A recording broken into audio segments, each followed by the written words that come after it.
उत्तर प्रदेश के प्रयागराज में 5 लोगों की निर्मम हत्या कर दी गई और घर भी जला दिया गया। आखिर किस तरीके की ये घटना है और इस घटना के पीछे क्या रहस्य है? हमारे साथ मौजूद हैं ADG law and order Uttar Pradesh Prashant Kumar ji. Sir, जिस तरीके की ये घटना हुई है, किस तरीके की, पहली बात आती है क्या घटना हुई है ये और क्या आगे के इम्प्लीमेंटेशन कर रहा है? ये थरवई थाने की खिवाजपुर गांव की घटना है। 5:30 बजे सूचना मिली थी कि कुछ लोग घायल अवस्था में पड़े हैं। पुलिस तत्काल मौके पर पहुंची तो 6 लोग वहां थे, जिसमें से 5 लोगों को चोटें थी, एक बच्ची को कोई चोट नहीं थी। इसमें से 4 लोगों की मृत्यु हो चुकी थी। एक आदमी गंभीर अवस्था में, एक महिला थी जिसको अस्पताल ले जाया गया। बाद में उसकी भी दुखद मृत्यु हो गई, तो टोटल 5 लोगों की मृत्यु हुई है। और मौके पे जो परीक्षण किया गया है उससे सर पे या तो किसी ब्लंट ऑब्जेक्ट से या धारदार हथियार से चोट की बात है।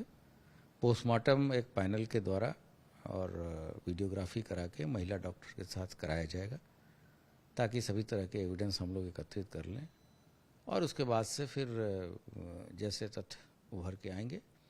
अभी घर वालों ने एक तहरीर दी है और घर वालों की तहरीर पे मुकदमा कायम किया जा रहा है और फिर आगे की कार्रवाई की जाएगी। सर, इसमें कितनी लूट हुई है? चूंकि इसमें घर भी जलाया गया है, क्या वजह थी घर जलाने की? चूंकि अगर हत्या कर दी गई उसके बाद घर जलाया, क्या कोई रंजिश दुश्मनी है? इसमें 2 कमरे का एक घर था और उसमें एक कमरा तो ठीक है, एक कमरे में आग लगी थी। तब तक फायर ब्रिगेड पहुंच गई और वहां उसको बुझा दिया गया है।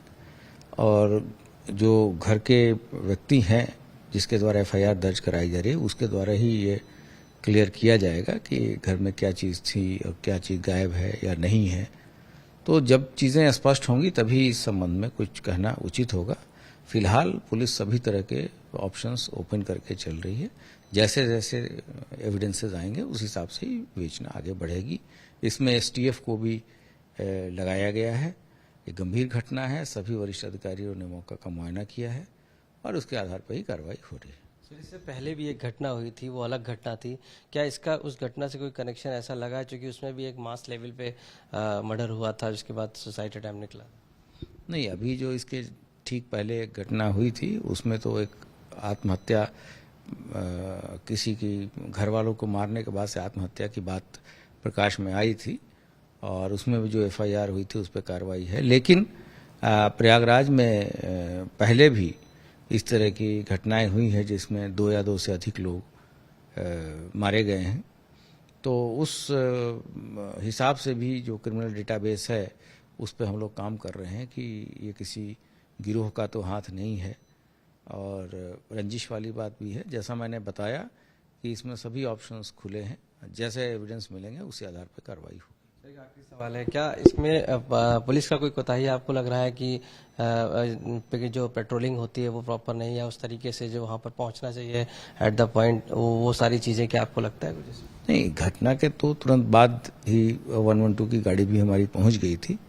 अन्य जो कमियां अगर कुछ हैं स्थानीय स्तर पे तो उसके लिए वहाँ के आईजी एडीजी को निर्देशित किया गया है कि वहाँ स्वयं रह के इस केस का पर्दाफाश करें और जो भी अगर कमियां हैं तो उस पर करेक्टिव मेजर्स लें।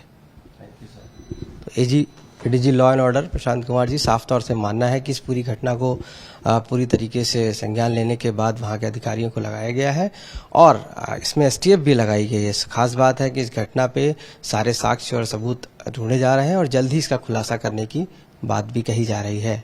लखनऊ से कैमरा पर्सन रोहित कांत मिश्रा के साथ आशीष श्रीवास्तव, आज तक।